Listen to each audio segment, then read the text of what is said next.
Supreme court நேத்து ஒரு வழக்கு விசாரணையின் போது மாநிலங்கள் வந்து இலவசங்கள வாரி வழங்குறத பத்தி விமர்சிச்சிருக்கிறது. நீங்களே சைக்கிள்ல இருந்து, சோறுல இருந்து, ரூ. 1000 தேவையிலேருந்து குடுத்துட்டா, மக்கள் வேலைக்கு போவாங்களா? அப்படின்னு நீதிபதி கேட்டிருக்காரு. அது தொடர்பான உங்களுடைய கருத்து. நீங்கள்லாம் ஏன் வந்து கார் வாங்குறீங்க? உங்களுக்கு எதுக்கு பங்களாவ தரணும்? உங்களுக்கு எதுக்கு டிராவல் அலவன்ஸ் தரணும்? உங்களுக்கு இவ்வளோ வசதிகள்லாம் அள்ளி தரணும்? அதெல்லாம் முதல்ல நீங்க தூக்கி எறிஞ்சிட்டு, அப்புறம் ஏழை மக்கள பத்தி பேசுங்க. ம்.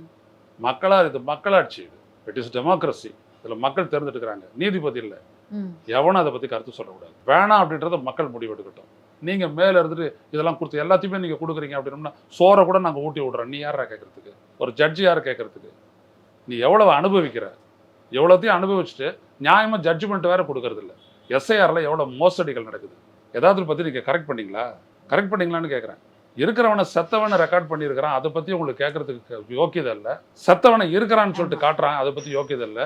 ஆனா நல்லா நடந்துருச்சுன்னு சான்றிதழ் கொடுத்துட்டு அடுத்த மாநிலத்துக்கு போயிட்டு பண்ணன்னு சொல்றீங்களா? உங்களுக்கு என்ன அருகதை இருக்குது to be called as a judge?